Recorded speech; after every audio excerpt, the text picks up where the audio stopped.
El equipo de comunicaciones del Santuario de Jesús Nazareno en Punta Arenas presenta Buenos días, familia. Un espacio de la Comunidad Católica de Magallanes que llega a usted gracias a Polar Comunicaciones.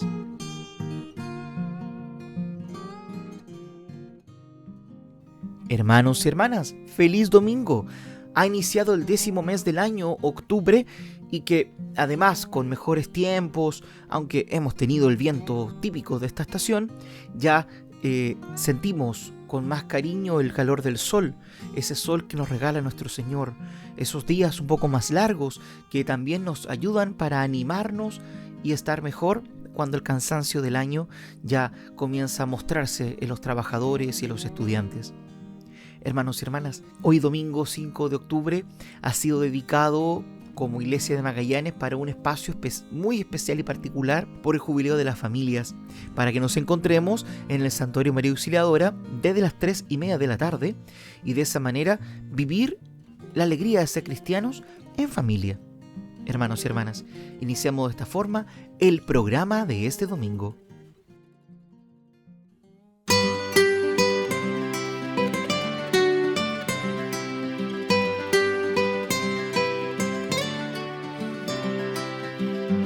Mira cómo aclara en la cordillera, cómo florece el resplandor del sol, cómo la fría mañana se entibia, cómo Dios nos da un día más de amor, y su luz recorre campos y florestas, abarcando hasta en el último rincón, penetrando por tinieblas, dando vida, y jamás detiene su calor. Y aclaró en el último rincón de mi pieza, aclaró en el último rincón de mi corazón, aclaró la eterna oscuridad del camino, aclaró un día más de vida nos ofrece Dios.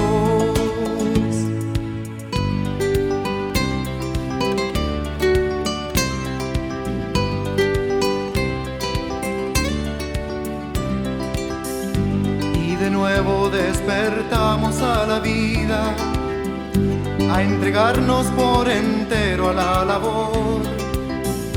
Si pudiera detener esta rutina y dar gracias porque existo hoy, cambiaría como todo cambiaría por completo nuestra posición de egoísmos y de falsas apariencias, cambiaría nuestro falso amor.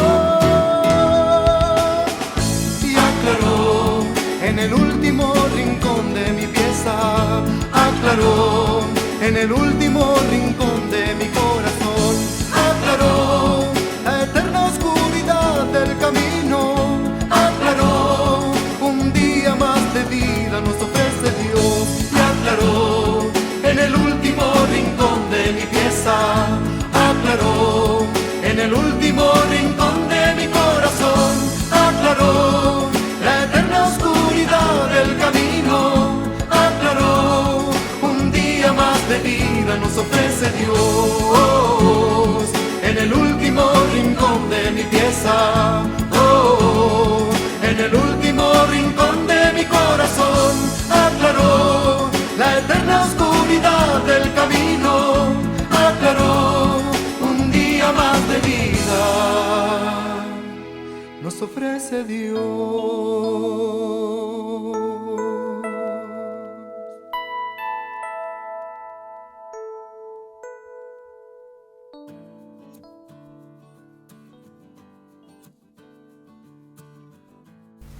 Catequesis del Papa León XIV sobre la resurrección de Jesucristo. El Papa León XIV predicó este pasado miércoles 1 de octubre de 2025 sobre la resurrección de Jesucristo durante la audiencia general celebrada en la Plaza de San Pedro. Queridos hermanos y hermanas, buenos días. El centro de nuestra fe y el corazón de nuestra esperanza se encuentran profundamente enraizados en la resurrección de Cristo. Leyendo con atención los evangelios nos damos cuenta de que este misterio es sorprendente, no solo porque un hombre, el Hijo de Dios, resucitó de entre los muertos, sino también por el modo en que eligió hacerlo. De hecho, la resurrección de Jesús no es un triunfo estruendoso, no es una venganza o una revancha contra sus enemigos. Es el testimonio maravilloso de cómo el amor es capaz de levantarse después de una gran derrota, para proseguir su imparable camino. Cuando nos recuperamos de un trauma causado por los demás, a menudo la primera reacción es la rabia, el deseo de hacer pagar a alguien lo que hemos sufrido. El resucitado no actúa de este modo. Cuando emerge de los abismos de la muerte, Jesús no se toma ninguna venganza.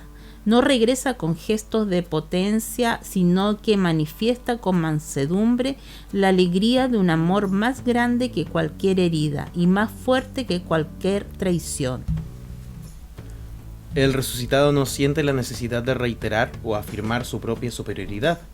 Él se aparece a sus amigos, los discípulos, y lo hace con extrema discreción, sin forzar los tiempos de su capacidad de acoger.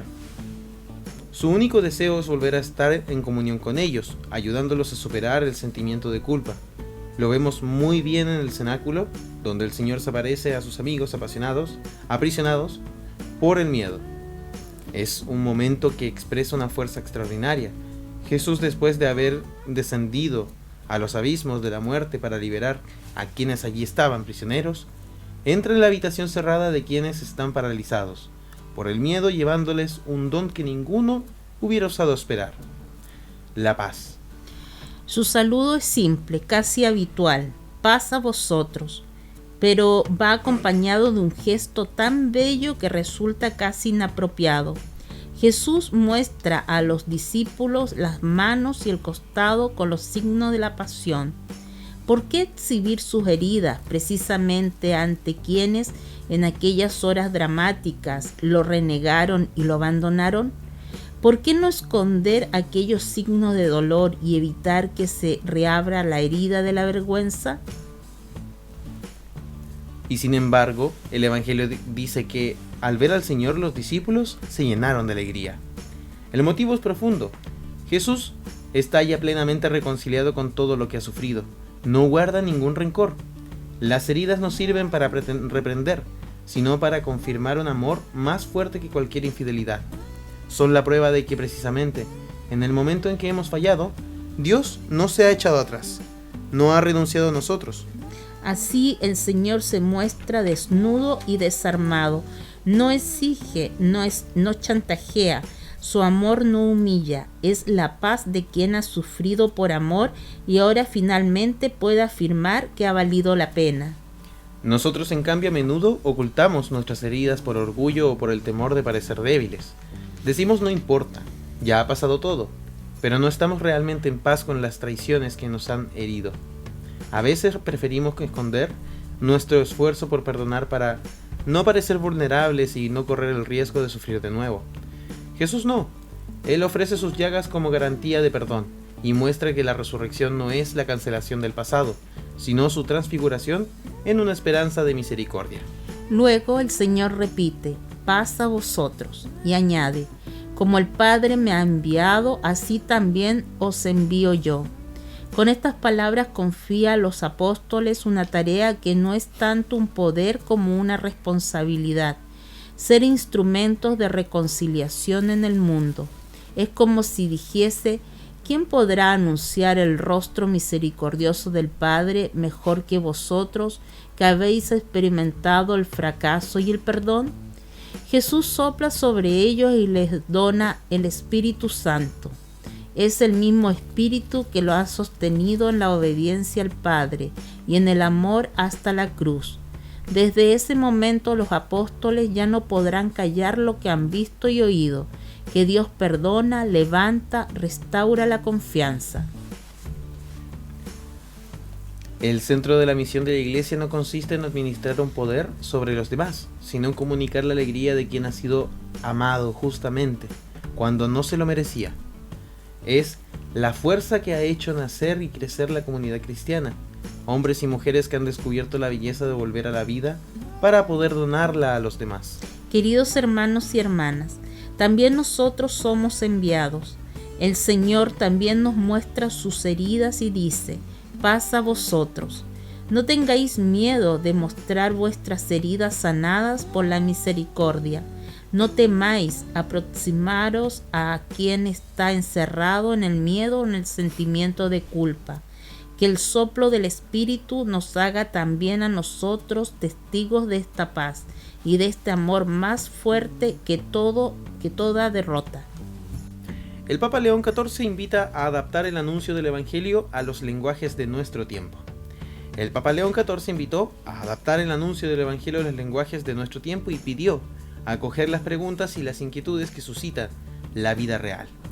Si el anuncio del Evangelio sigue siendo el centro de la misión, también es cierto que no se trata de comunicar información genérica o verdades abstractas, sino de entrar en la historia concreta, de acoger las preguntas y las inquietudes que suscita la vida real. De hablar los lenguajes de las mujeres y los hombres de nuestro tiempo, aseguró León XIV. El Santo Padre hizo estas reflexiones al recibir en el Vaticano el capítulo general de las Hijas de San Pablo, una congregación religiosa femenina fundada por el beato Santiago Alberione en 1915, también conocidas como Paulinas. Estas consagradas se dedican a la evangelización con los medios de comunicación social. El pontífice constató que ante los desafíos que entraña, que todos puedan conocer y seguir al Señor, sigan buscando caminos, instrumentos y lenguajes para la evangelización. Es necesario renovarlo y revitalizarlo para que la pasión evangélica que os anima pueda encontrar su mejor expresión, indicó. El tema que han elegido para el capítulo general de las Hijas de San Pablo es: impulsadas por el espíritu a la escucha de la humanidad de hoy, comunicamos el Evangelio de la esperanza.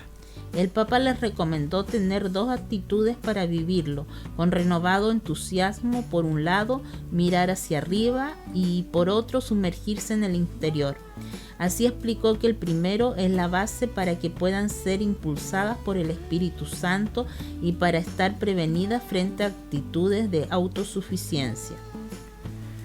El compromiso personal, los carismas que ponemos en circulación, el celo del apostolado y los instrumentos que utilizamos nunca deben hacernos caer en la ilusión y la presunción de la autosuficiencia, insistió. La segunda actitud que les recomendó para buscar nuevos caminos para la comunicación de la fe es sumergirse en la historia escuchando a la humanidad de hoy. Se trata de habitar la cultura actual y encarnarnos en la vida real de las personas que encontráis, aseveró. Por otro lado, el pontífice consideró que el servicio que ofrecen a la Iglesia y el mundo trabajando en la producción editorial, en el universo digital, en la gestión de librerías, en proyectos radiofónicos y televisivos y en la animación bíblica es muy valioso.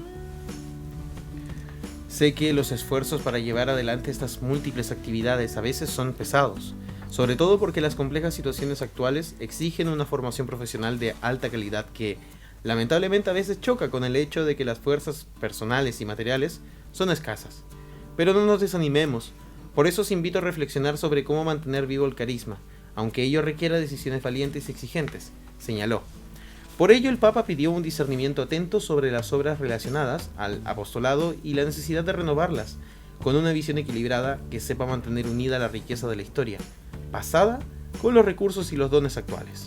La comunión generada por esta perspectiva os ayudará sin duda a superar el riesgo de división entre la vida y el apostolado. Por otro lado, les pidió velar porque no haya separación entre lo que predicamos y nuestra vida cotidiana, y recordó las palabras de aliento que el Papa Francisco les dedicó ante la falta de vocaciones. Este invierno cultural y eclesial que estamos atravesando, no tengáis miedo de arriesgaros y de continuar el camino con una mirada contemplativa y llena de empatía hacia los hombres y mujeres de nuestro tiempo, hambrientos de la buena nueva del Evangelio, dijo al citar el discurso que el pontífice argentino les dirigió el 2019. Esta es la agenda papal de León XIV hasta enero, con la clausura del jubileo. La Oficina de Celebraciones Litúrgicas de la Sede Apostólica ha dado a conocer este pasado martes el calendario de celebraciones que el Papa León XIV presidirá entre noviembre de 2025 y enero de 2026, meses marcados por la clausura del jubileo ordinario y por varias citas de gran relevancia espiritual y eclesial como la Navidad. El próximo 1 de noviembre, solemnidad de Todos los Santos, el Santo Padre celebrará la Santa Misa en la Plaza de San Pedro a las 10:30 horas, de la hora local de allí. Durante la liturgia proclamará a San John Henry Newman como doctor de la Iglesia en el marco del jubileo del mundo educativo. 2 días después, el 3 de noviembre, el pontífice presidirá en la Basílica Vaticana a las 11 horas la Santa Misa en sufragio del Papa Francisco y de los cardenales y obispos fallecidos a lo largo del último año. El 9 de noviembre, solemnidad de la dedicación de la Basílica de San Juan de Letrán, León XIV se trasladará a la Catedral de Roma, donde celebrará la misa a las 9:30 horas. El calendario jubilar tendrá un nuevo hito el 16 de noviembre, cuando el Papa presida en San Pedro a las 10 horas la misa del 33º domingo del tiempo ordinario, coincidiendo con el jubileo de los pobres. Una semana más tarde, el 23 de noviembre, en la solemnidad de Cristo Rey del Universo, la liturgia se celebrará en la Plaza de San Pedro a las 10:30 horas con motivo del jubileo de los coros y corales. Con el inicio de diciembre, el Santo Padre renovará una de las tradiciones más queridas por el pueblo romano. El 8 de diciembre, solemnidad de la Inmaculada Concepción, acudirá a la Plaza de España a las 16 horas para el tradicional acto de veneración a la Virgen. El 12 de diciembre, memoria de la Virgen de Guadalupe, presidirá la Santa Misa en la Basílica Vaticana a las 16 horas, mientras que el 14 de diciembre, tercer domingo de Adviento, celebrará en San Pedro a las 10 horas la misa del jubileo de los presos. Las celebraciones navideñas se abrirán con la misa nocturna de la Natividad del Señor, el 24 de diciembre a las 22 horas, en San Pedro. Además, el calendario litúrgico del Papa León XIV para los próximos meses incluye una novedad de valor simbólico: la celebración de la misa del día de Navidad, el 25 de diciembre a las 10 horas en la Basílica de San Pedro. La Santa Misa de la mañana de Navidad permite además que los fieles peregrinos presentes en Roma vivan el nacimiento de Cristo en el corazón de la cristiandad con la riqueza completa de sus signos litúrgicos. Al día siguiente, el Papa celebrará la misa del día de Navidad a las 10 horas y desde la logia central de la Basílica Vaticana impartirá la tradicional bendición Urbi et Orbi a las 12 horas.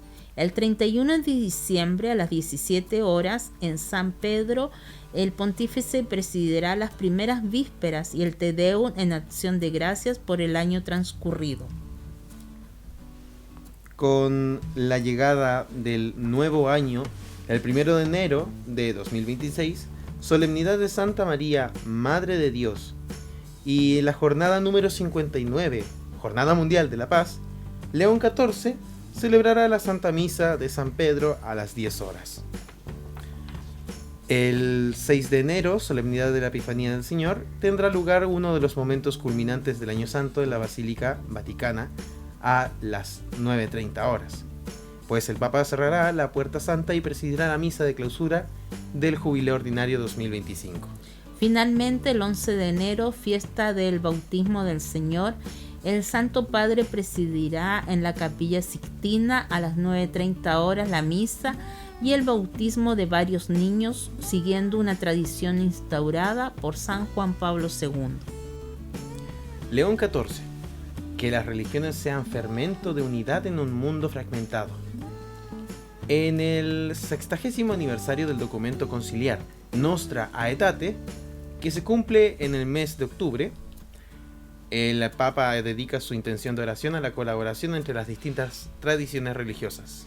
Se estrena la nueva edición del Video del Papa correspondiente al mes de octubre, con la intención de oración del Papa León XIV. Oremos para que los creyentes de las distintas tradiciones religiosas trabajen juntos en la defensa y promoción de la paz, la justicia y la fraternidad humana.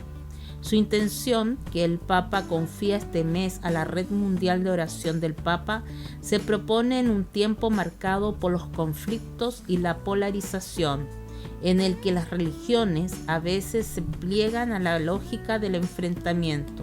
El Papa, en cambio, invita a redescubrir en la religión un puente de fraternidad y una fuerza reconciliadora. El sentido profundo de la oración que lee el Papa León XIV es que la colaboración entre creyentes no se relegue a teólogos y expertos, sino que se nutra de un compromiso concreto y cotidiano que nos involucra a cada uno. De hecho, el Papa reza para que aprendamos a reconocernos como hermanos, llamados a vivir, rezar, trabajar y soñar juntos. También invoca al Espíritu para reconocer lo que nos une y colaborar sin destruir. Las distintas tradiciones religiosas están llamadas a ser levadura de unidad en un mundo fragmentado. Y continúa recordando que a menudo ocurre lo contrario. En lugar de unirnos, se convierte en una causa de enfrentamiento. De ahí que su invitación se extienda a todos los creyentes, cristianos y no cristianos. Exhorta que las religiones no sean usadas como armas o muros, sino que se vivan como puentes y profecía. Y luego prosigue, citando ejemplos concretos de paz, de justicia y de fraternidad ya existentes. El video relata varios ejemplos concretos que se entrelazan con momentos desde arriba e iniciativas desde abajo.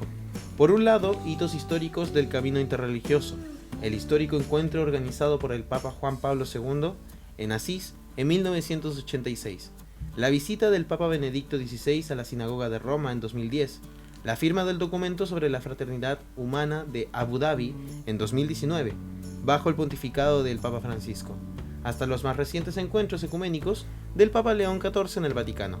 Por otro lado, la intención de oración de este mes recuerda que el diálogo interreligioso no puede limitarse a los encuentros entre líderes. Por ello, las imágenes del video destacan experiencias organizadas a nivel local o por organizaciones eclesiales.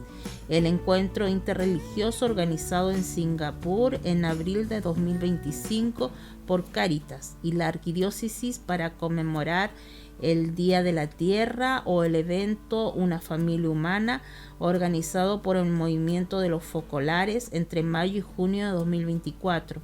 Son dos signos recientes y concretos de un diálogo que crea cercanía, confianza y cooperación cotidiana.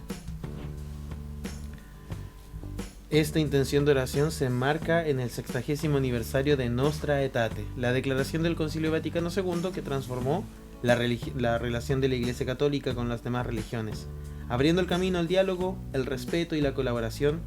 La producción del video del Papa marca el inicio de un mes en el que están previstas diversas iniciativas para reflexionar sobre el legado del documento conciliar en la sociedad contemporánea. Hace 10 años, en el aniversario número 50 de Nostra Aetate, el Papa Francisco destacó su actualidad, recordando que el camino del diálogo requiere conocimiento, respeto y estima mutuos, y que el mundo pide a los creyentes respuestas eficaces sobre la paz, el hambre, la pobreza, la crisis medioambiental y la violencia, especialmente la cometida en nombre de la religión. En ese contexto, el Papa subrayó también que los creyentes no tienen recetas para todos los problemas, pero sí un gran recurso, la oración, nuestro tesoro del que nos servimos según nuestras respectivas tradiciones. El tema del diálogo interreligioso es significativo, a menudo presente en las intenciones papales, explica el padre Cristóbal Font, director internacional de la Red Mundial de Oración del Papa. Recuerda que esto ha ocurrido varias veces a lo largo de los años durante el mes de enero, coincidiendo con la Jornada Mundial de la Paz. En 2016, por ejemplo, rezó para que el diálogo sincero entre hombres y mujeres de distintas religiones conlleve frutos de paz y de justicia. En 2020, que los cristianos, los que siguen otras religiones y las personas de buena voluntad promuevan la paz y la justicia en el mundo. En 2021, que el Señor nos dé la gracia de vivir en plena fraternidad con los hermanos y hermanas de otras religiones, rezando unos por otros, abriéndonos a todos. La intención de octubre de 2025 se inscribe, por tanto, en este proceso, testimoniando un camino, el del diálogo, que los papas tienen mucho en el corazón. Los encuentros entre los líderes de las distintas religiones, continúa el padre Fones, son siempre noticia, como es justo que sea, porque dan esperanza en un tiempo en el que la tentación del conflicto amenaza la necesidad de encontrarse.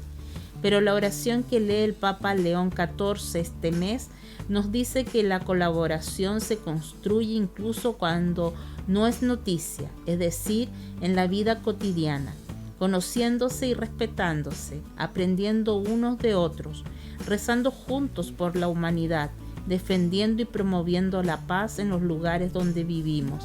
Son estilos de vida cotidianos que todos podemos elegir, buscar lo que nos une y trabajar por el bien común junto a nuestros hermanos y hermanas de distintas confesiones.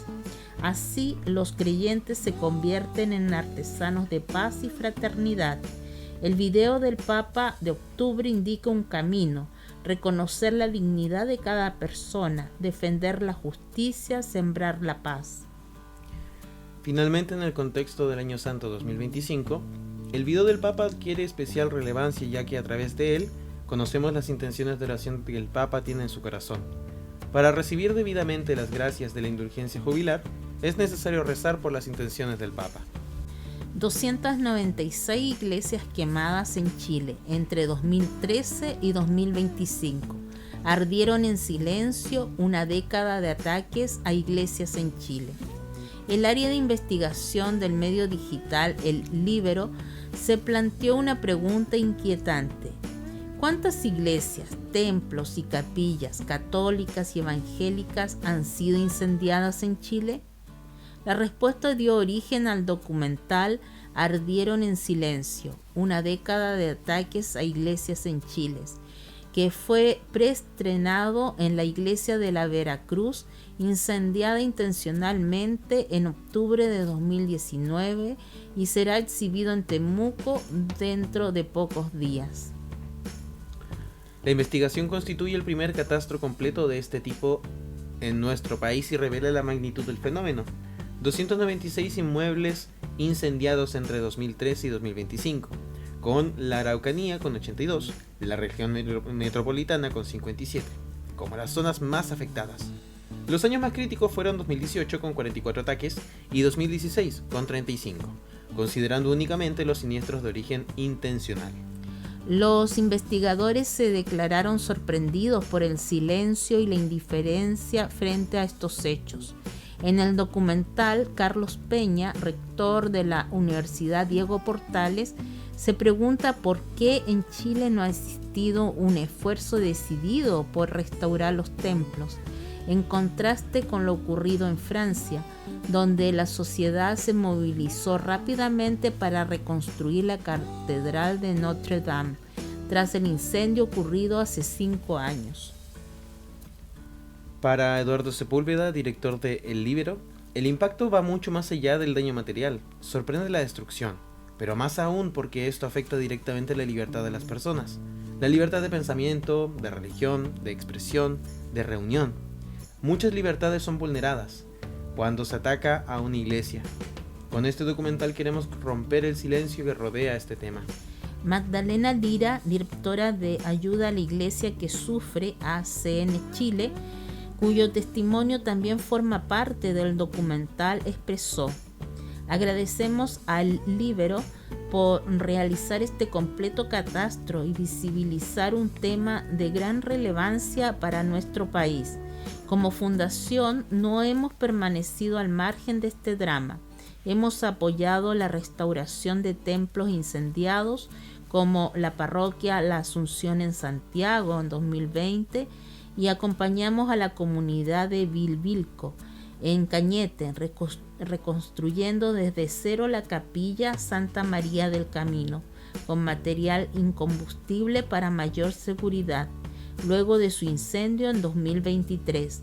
Todo esto ha sido posible gracias a la generosidad de nuestros benefactores. En esta misma línea, el próximo 27 de octubre ACN Chile representará el Informe de Libertad Religiosa en el Mundo 2025, un análisis global sobre el respeto a este derecho humano fundamental en todos los países. El objetivo es generar conciencia y promover la defensa de la libertad religiosa para todos los credos. Los detalles del lanzamiento estarán disponibles en www.acn-chile.org. La jornada estará con la presencia del sacerdote sirio Fadi Nahar, quien compartirá en primera persona su experiencia de vivir bajo la persecución religiosa. Tema de la Jornada de las Comunicaciones 2026: preservar las voces y rostros humanos. En los ecosistemas comunicativos actuales, la tecnología influye en las interacciones como nunca antes, desde los algoritmos que seleccionan los contenidos en los feeds de noticias, hasta la inteligencia artificial que redacta texto y conversaciones completas. La humanidad hoy tiene posibilidades impensables hace solo unos años. Pero aunque estas herramientas ofrecen eficiencia y alcance, no pueden reemplazar las capacidades exclusivamente humanas de empatía, ética y responsabilidad moral. La comunicación pública requiere juicio humano, no solo patrones de datos, y el desafío es garantizar que sea la humanidad la que siga siendo la agente guía. El futuro de la comunicación debe ser uno donde las máquinas sean herramientas al servicio y a la conexión de la vida humana, y no fuerzas que erosionen la voz humana. Tenemos grandes oportunidades. Al mismo tiempo, los riesgos son reales. La inteligencia artificial puede generar contenidos atractivos pero engañosos, manipulativos y dañinos, replicar prejuicios y estereotipos presentes en los datos de entrenamiento y amplificar la desinformación mediante la simulación de voces y rostros humanos. También puede invadir la privacidad y la intimidad de las personas sin su consentimiento. Una dependencia excesiva de la inteligencia artificial debilita el pensamiento crítico y las habilidades creativas, mientras que el control monopolístico de estos sistemas genera preocupaciones sobre la centralización del poder y las desigualdades. Es urgente introducir la alfabetización mediática en los sistemas educativos, e incluso la alfabetización en medios e inteligencia artificial. Como católicos podemos y debemos dar nuestra contribución para que las personas, especialmente los jóvenes, adquieran la capacidad de pensar críticamente y crezcan en la libertad del espíritu. Aleluya.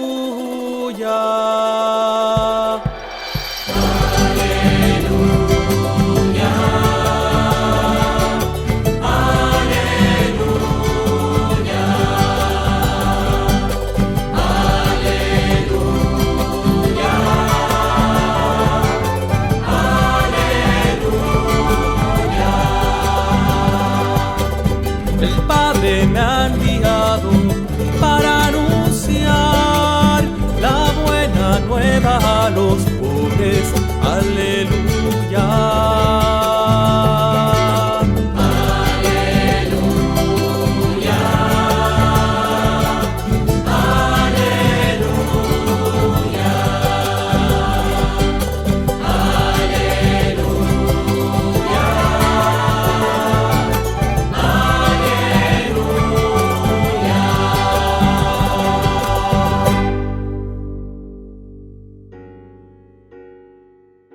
Del Evangelio según San Lucas, dijo el Señor a sus discípulos: si tu hermano peca, repréndelo, y si se arrepiente, perdónalo. Y si peca 7 veces al día contra ti, y otras tantas vuelve a ti diciendo: me arrepiento, perdónalo. Los apóstoles le dijeron al Señor: aumentanos la fe. Él respondió: si ustedes tuvieran fe del tamaño de un grano de mostaza y dijeran a ese monte que está ahí: arráncate de raíz y plántate en el mar, él les obedecería. Supongamos que uno de ustedes tiene un servidor para arar o cuidar el ganado. Cuando éste regrese al campo, ¿acaso le dirá, ven pronto y siéntate a la mesa? ¿No le dirá más bien, prepárame la mesa y recógete la túnica para servirme hasta que yo haya comido y bebido, y tú comerás y beberás después? ¿Deberá mostrarse agradecido con el servidor porque hizo lo que se le mandó? Así también ustedes, cuando hayan hecho todo lo que se les mande, digan, somos simples servidores, no hemos hecho más que cumplir con nuestro deber. Palabra del Señor. Gloria a ti, Señor Jesús. Esta es la palabra de Dios. Gloria y honor a ti, Señor Jesús.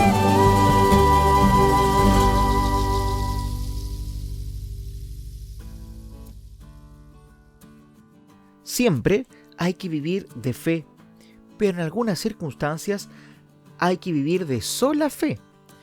Y lo que nos dice Jesús es que si tuviéramos fe pequeñita como un granito de mostaza, haríamos prodigios. Con algo tan insignificante haríamos maravillas, hasta moveríamos montañas. No se trata de cantidad, sino de calidad. ¿Y cómo es esta fe de calidad? Nos ayuda la liturgia de este domingo y nos basamos en las 3 lecturas de hoy. La primera lectura, vivir de fe, es del profeta Habacuc. El pueblo está sufriendo una gran crisis económica. Tal vez no ha llovido o ha habido una malísima cosecha. El profeta alienta al pueblo a tener fe. ¿De qué fe se trata? Este mismo profeta es el que dice, aunque la higuera no eche yemas y la vid ya no da frutos, aunque el olivo ha olvidado su aceituna y los campos no dan cosechas, aunque faltan las ovejas en el redil y no tenemos vacas en el establo, yo exultaré contigo y te alabaré. Fe es fiarse plenamente de Dios cuando todo nos va mal, cuando materialmente apenas nos queda nada. El de fe auténtica dice, aún me queda Dios, nada más y nada menos. San Francisco, lo celebramos ayer. Hijo de un rico comerciante, renunció a todo y se quedó desnudo en la calle exclamando, Dios mío, y todas las cosas. Y añadió, para vivir yo necesito poco, y eso poco lo necesito muy poco. Es lo que diría también Teresa de Jesús, solo Dios basta. Segunda lectura, avivar la fe. Te exhorto a que reavives el don de Dios que hay en ti por la imposición de las manos. Alude a la ordenación sacerdotal, cuando a Timoteo le ungieron las manos con el sagrado crisma. ¡Cuánta ilusión! Y al pasar los años ha caído sobre las brasas de un amor encendido, la ceniza del aburrimiento, de la desgana, de la apatía. San Pablo le invita a soplar, a reanimar. Debajo de las cenizas puede haber todavía un rescoldo de fe. Creí mi hogar apagado y revolví la ceniza. Me quemé la mano, dice Antonio Machado. Siempre puede renacer el amor primero. Esto que se dice del sacerdote, se dice también de los casados. ¿Quién ha dicho que la etapa de enamoramiento termina cuando uno se casa? Lo ideal es vivir siempre enamorados. Finalmente, en el Evangelio, la fe no se puede comprar. Jesús nos dice que no podemos ir por la vida haciendo las cosas para que nos recompensen. ¿Y esto cuánto vale? ¿Y esto a cambio de qué? A cambio de nada. Hay que encontrar la felicidad en hacer bien las cosas, aunque el mundo no nos lo recompense. Dios es el mejor pagador. Me fío de Dios y sé que haciendo lo que a Él le agrada, yo sentiré por dentro una satisfacción que nadie en este mundo me podrá dar. En este mundo, si ha habido un buen político, hay que dedicarle una calle. Si por el pueblo ha pasado un buen médico, hay que nombrar una plaza. Y si ha habido un buen sacerdote, hay que decorarle con medallas. El político, el médico, el sacerdote, cuando han hecho las cosas bien, no han hecho otra cosa sino lo que tenían que hacer. Debemos cultivar la virtud de la gratuidad. Todos los días te regala Dios el sol, el aire, la lluvia y sobre todo el amor. ¿Cuánto le pagas a Dios? ¿Qué rentabilidad nos cobra por tantas cosas tan hermosas? Solo cuando nos sentimos que somos un regalo de Dios, estamos en condiciones de hacer de nuestra vida un regalo para los demás.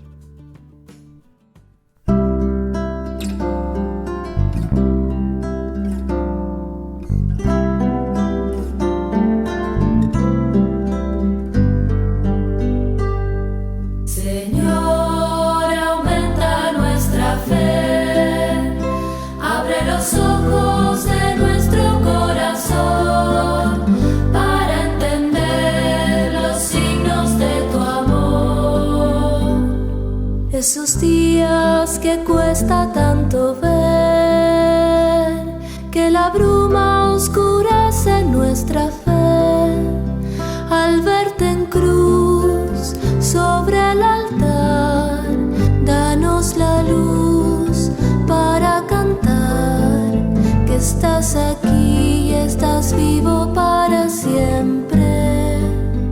Señor, aumenta nuestra fe. Los ojos de nuestro corazón para entender los signos de tu amor.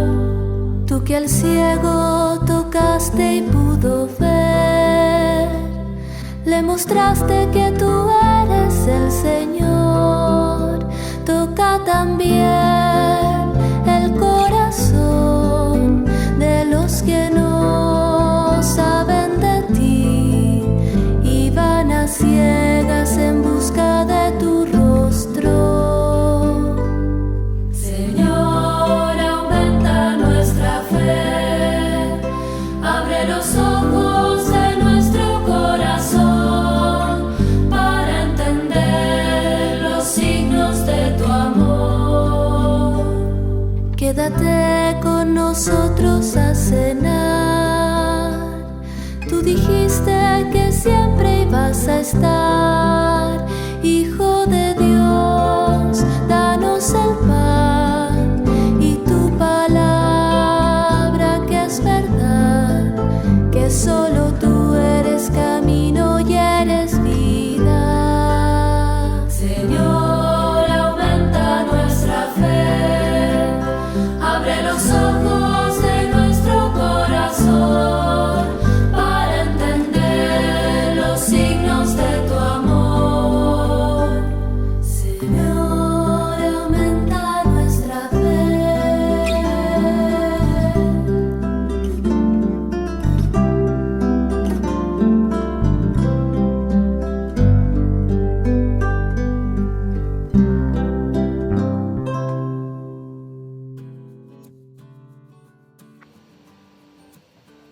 Papa León XIV. Va a ser muy difícil descubrir la presencia de Dios en la IA. El Papa reveló en su primera entrevista desde que fue elegido pontífice que se negó recientemente a una propuesta que le hicieron para ser recreado mediante inteligencia artificial, y aseguró que va a ser muy difícil descubrir la presencia de Dios en este ámbito. El Santo Padre aseguró que no está en contra de los avances de la tecnología, aunque manifestó que el desarrollo que está ocurriendo a un ritmo increíble es también preocupante. El peligro es que el mundo digital siga su propio camino y nos convirtamos en peones o seamos dejados de lado. Así alertó de la pérdida de humanidad en el ámbito digital, y alertó de que personas extremadamente ricas están invirtiendo en IA, ignorando totalmente el valor de los seres humanos y de la humanidad. Creo que la Iglesia tiene que alzar la voz ahí, defendió. Durante la conversación realizada el pasado 10 de julio del 2025 en la residencia pontificia Villa Barberini de Castel Gandolfo y publicada en Perú el jueves 18 de septiembre en el libro León XIV, Ciudadano del Mundo, misionero del siglo XXI, Penguin Random House, dejó en claro que la Iglesia no está en contra de los avances de la tecnología. En el mundo de la medicina han sucedido grandes cosas gracias a la IA, y también en otros campos. Sin embargo, hay un peligro en esto, porque terminas creando un mundo falso, y entonces te preguntas, ¿Qué es la verdad?, planteó el pontífice en el libro. Sin embargo, dio cuenta de la problemática que generan las falsificaciones creadas por IA, presentes en una época plagada de deepfakes, e incluso habló de un caso personal en el que fue víctima de un video falso. En estos limitados 3 meses, como papa, un día hablando con alguien me preguntaron: ¿estás bien? Yo le dije: sí, estoy bien, ¿por qué? Bueno, te caíste por un tramo de las escaleras. Yo dije: no me caí. Pero había un video en alguna parte donde habían creado a este papa artificial, a mí cayendo en un tramo de unas escaleras mientras caminaba, y aparentemente era tan bueno que pensaron que era yo, reveló el Santo Padre. Así avisó del gran desafío de las fake news, porque la tentación es que la gente cree eso, y lo creen porque parece haber una necesidad en algunas personas de recibirlo, porque está toda esta gente consumiendo estas fake news. Algo está pasando ahí. La gente quiere creer en conspiraciones. La gente quiere buscar todas estas cosas falsas, y eso es muy destructivo, añadió. Del mismo modo, también confesó que alguien le pidió recientemente una autorización para crear una versión artificial de él, de modo que cualquiera pueda interactuar a un sitio web y tener una audiencia personal con el Papa, y este Papa creado por inteligencia artificial les daría respuestas a sus preguntas. Yo le dije: no voy a autorizar eso. Si hay alguien que no debería ser representado por un avatar, me parece que es el Papa, subrayó en la entrevista. 12 hechos que tal vez no conocías de la vida de San Francisco de Asís. Cada 4 de octubre se celebra la fiesta de San Francisco de Asís, uno de los santos más conocidos y queridos de la Iglesia, cuyo nombre fue tomado por el Papa Francisco en su honor. A continuación te presentamos 12 hechos sobre su vida. Primero, los retratos más antiguos de San Francisco se encuentran en Italia. El primero se encuentra en el monasterio benedictino de Subiaco. El retrato fue pintado durante una visita al monasterio y presenta a San Francisco sin aureola ni estigmas. El segundo fresco se halla en la Basílica Inferior de Asís y fue pintado por Cimabue. El fresco completo representa a la Virgen con el niño entronizados, 4 ángeles y San Francisco. Segundo, se le llamó Francisco por el pueblo de Francia. Su padre, Pedro Bernardone, fue un comerciante que trabajaba en Francia. Como se encontraba en dicho país cuando nació su hijo, la gente le apodó Francesco, el francés, por más que en el bautismo recibió el nombre de Juan. Tercero, fue prisionero de guerra durante 1 año. Cuando tenía cerca de 19 años antes de su conversión, se unió al ejército y luchó en una guerra que se libró entre las ciudades de Perugia y Asís.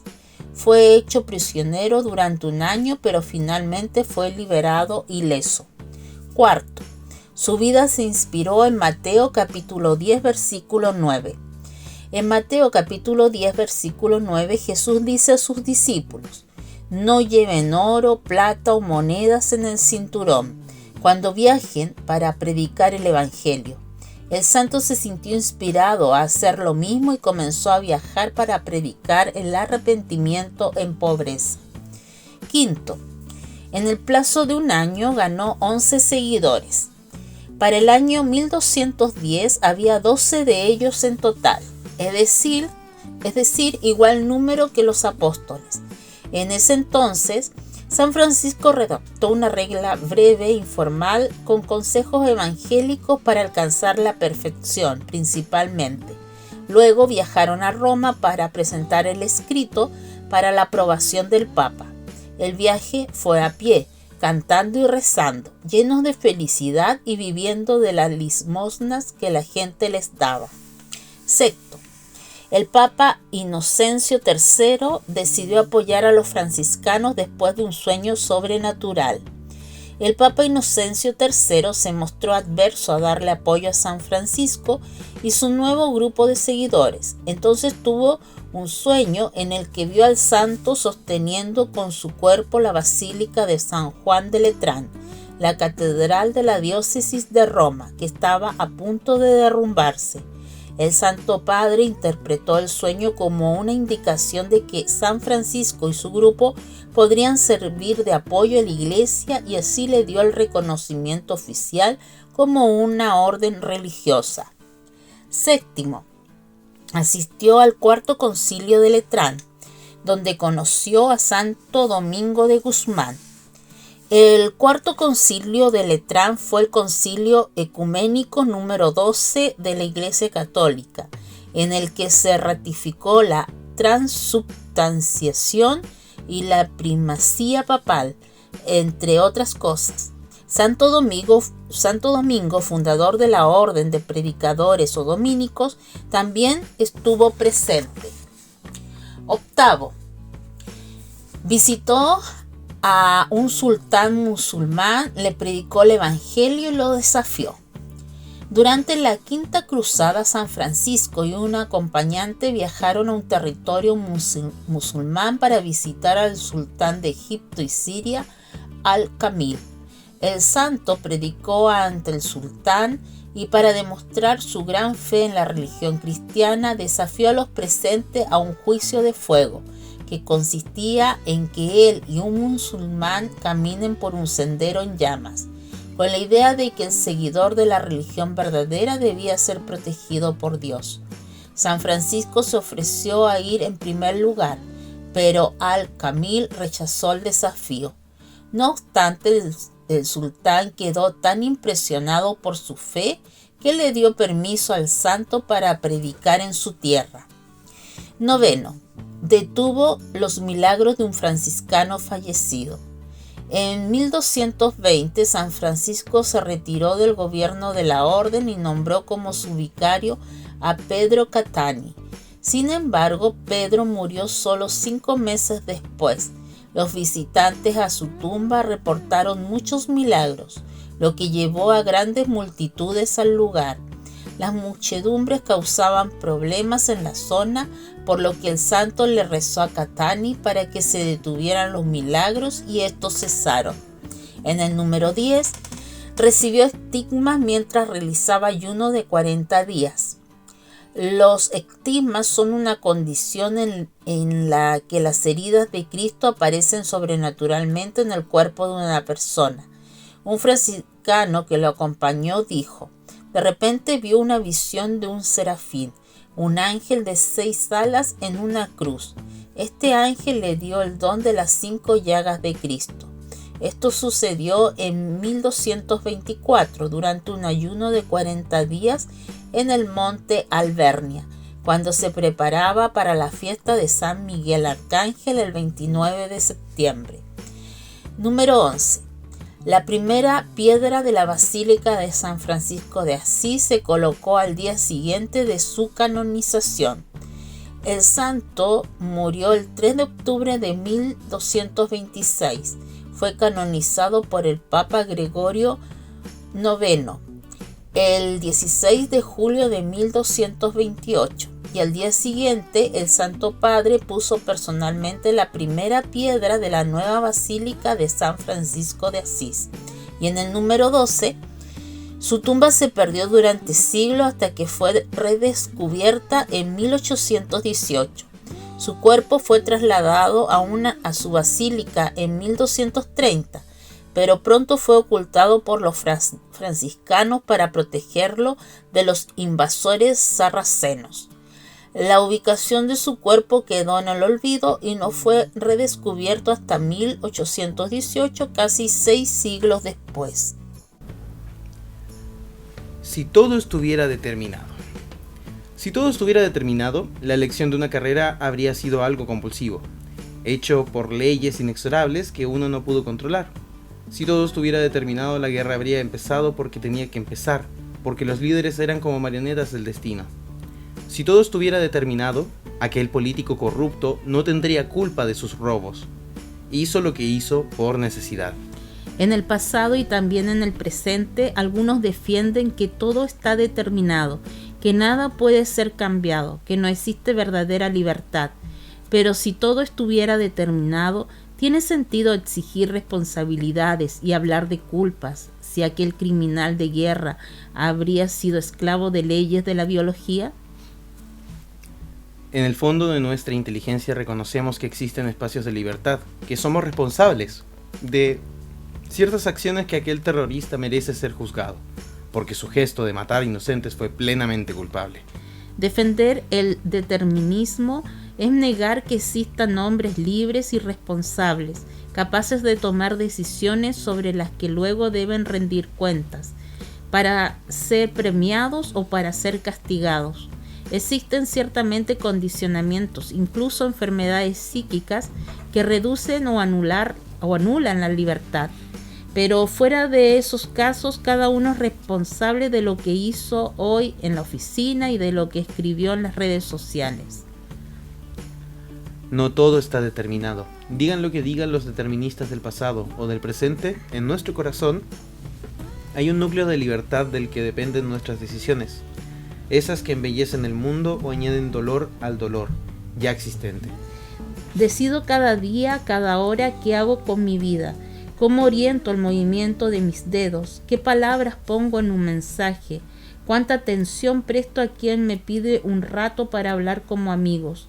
Decido en lo más profundo de mi vida si escojo el camino que lleva a la ruina, al pecado, a la injusticia, o si escojo la senda que me permite amar a Dios, servir a los hermanos y colaborar en la construcción de un mundo más justo y más fraterno. Hermanos y hermanas, les compartimos este domingo 5 de octubre las informaciones y noticias que nos trae el semanario diocesano El Amigo de la Familia. En su página 1, Oración por Chile en Punta Arenas. Eucaristía, procesión y desfile diocesano en año jubilar. En la página 2, estoy feliz en este lugar porque siento que estoy cerrando un ciclo. Elsa Morales Soto, estudiante de FIDE 12 con 64 años. Este año cursa su primer ciclo de enseñanza media después de 50 años. Asegura que este proceso la ha impulsado determinantemente a concluir su escolaridad el año entrante, para luego dar continuidad con estudios superiores. En la página 3, celebración de San Vicente de Paúl. Esta se vivió en la escuela La Milagrosa. También confirmaciones en la parroquia María Auxiliadora de Puerto Natales. Celebración patronal de la parroquia Padre Pío de Pietrelcina.